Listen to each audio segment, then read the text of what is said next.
Yo les trailers, et bah bienvenue dans cette nouvelle vidéo et aujourd'hui, voilà, je l'annonce, je ne participerai pas au marathon le 31 mars, du coup je participerai au trail des tranchées du coup le 31 mars.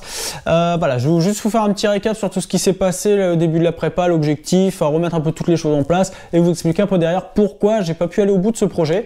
Ça me rend assez triste quand même de ne pas avoir pu mener cette mission à bien, mais ce n'est que partie remise, enfin j'espère. Pour vous rappeler le contexte, c'était quoi le but? C'était de courir un marathon parce que j'avais jamais couru de marathon.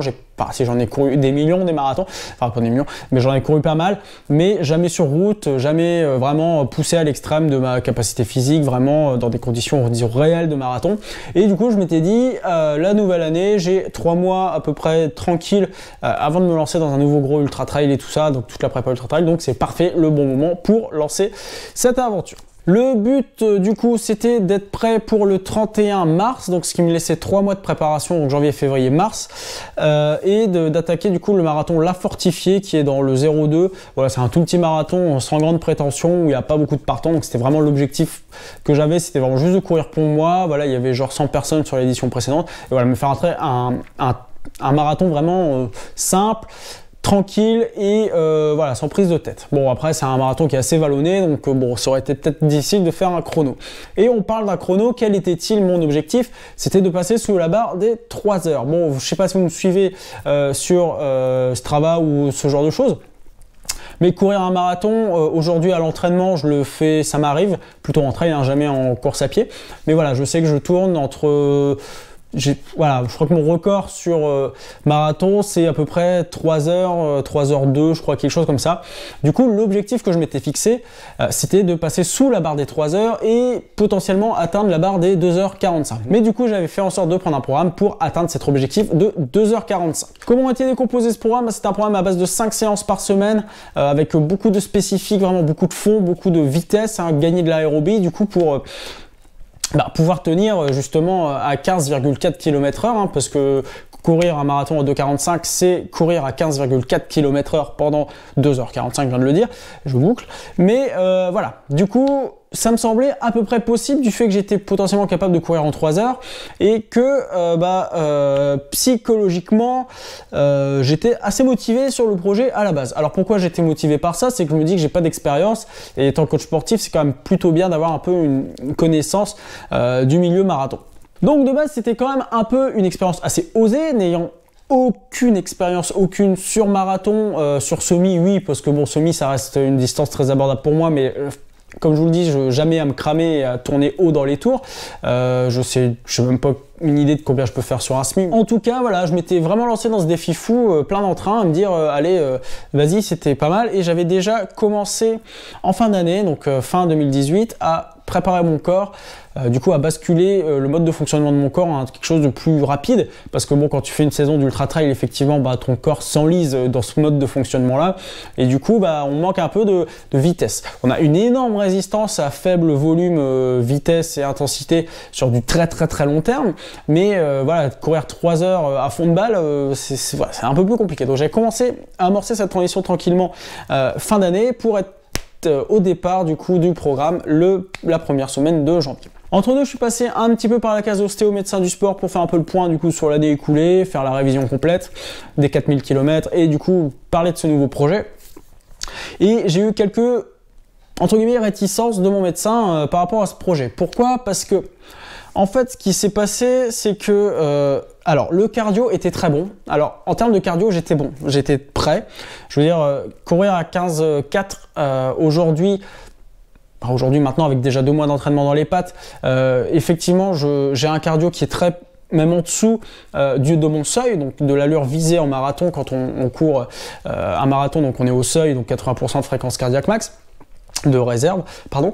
Et en fait, à 15K aujourd'hui, j'y suis même un peu en dessous. Mais quand j'ai commencé le programme, il me manquait 1,2 points, enfin 1,2 km/h pour être à peu près stabilisé. Donc ce que j'ai gagné quand même en 1 mois et demi, parce que je me disais en 3 mois, il est amplement possible de gagner ce kilomètre,2 qui me manque pour pouvoir être à l'aise sur l'allure. Donc l'allure n'était vraiment pas le problème, et la majeure problématique que j'avais moi aujourd'hui dans cette préparation-là, c'est que mes petits muscles, ils sont pas du tout préparés à tenir une allure aussi intense sur 3 heures. Vous allez me dire, comparé à ce que je fais d'habitude, c'est très court 3 heures, mais à un rythme quand même de 15 km/h, bah, mon corps il était pas prêt. Je peux courir 15 km/h sur 1 heure, je peux courir 2 heures. Courir 2h45 à 15 km/h, ça commence déjà à taper. Et du coup, toutes les sorties tests aux allures et tout ça étaient vraiment très positifs. Le début de la prépa s'est très bien passé. Et il y a eu ce petit incident physique qui n'a aucun rapport du tout avec la course à pied, mais vous savez qu'en complément, je fais pas mal enfin pas mal, mais je fais un peu de renforcement musculaire pour le maintien. Et pour préparer certains concours aussi qui me demandent d'avoir un niveau physique beaucoup plus exigeant que ce que j'ai aujourd'hui. Et du coup, sur un exercice, je me suis littéralement cassé la gueule. Et du coup, j'ai plié mon dos dans le mauvais sens. C'est-à-dire qu'on se plie comme ça, mais dans l'autre sens, ça marche un peu moins bien. Du coup, je me suis un peu écrasé un petit disque, ce qui m'a fait quand même m'arrêter pendant juste 10 jours, mais bon voilà, j'ai dû reprendre du vélo et tout ça. Donc voilà, ça c'est une chose, c'était pas dramatique, j'ai juste fait du vélo pendant une semaine en remplacement. Mais bon, ça calme quand même la prépa et du coup perdre une semaine sur une prépa de 12, bah ça se sent déjà, sachant que le timing était assez tricky. La deuxième chose, c'est que je vous disais que mon médecin du sport n'était pas optimiste à m'engager dans cette prépa. Voilà pourquoi.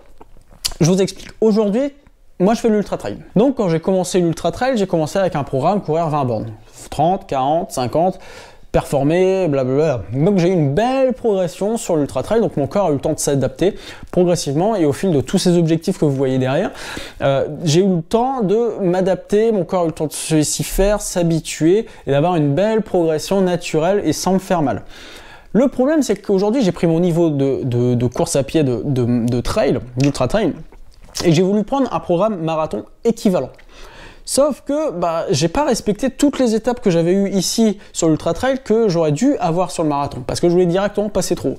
Et du coup, ça, mon corps a eu du mal à le supporter. Donc bien sûr, je l'ai écouté à moitié, donc j'ai quand même suivi le programme, je voulais quand même me tester là-dessus, mais il est arrivé plein d'autres choses qui ont complètement contraint mon programme. La première chose qui m'a contraint en fait, c'est le manque de temps. Parce que je me rends compte que préparer un ultra trail, ça demande du temps. On fait 4 sorties par semaine. Moi, personnellement, je fais 4 sorties par semaine et des sorties longues le week-end. Mais l'intensité n'est pas du tout la même de ces entraînements. Donc, c'est toujours un plaisir d'aller à l'entraînement. Quand tu fais une prépa marathon, c'était 5 entraînements semaine. Donc, c'est déjà un de plus. Donc, déjà, trouver du temps dans la vie de tous les jours pour un entraînement de plus, c'est pas forcément facile. Et en plus, les séances étant intensives, c'est très fatigant. Donc, il faut trouver en plus la motivation. Là, c'est le début de l'hiver. Alors, je vous dis pas, c'était complètement un carnage en termes de motive, de météo et de toutes les conditions. Le deuxième problème, c'est que un mois après ce marathon, j'ai quand même mon premier ultra trail qui fait 200 km cumulés. 3 courses, 200 km.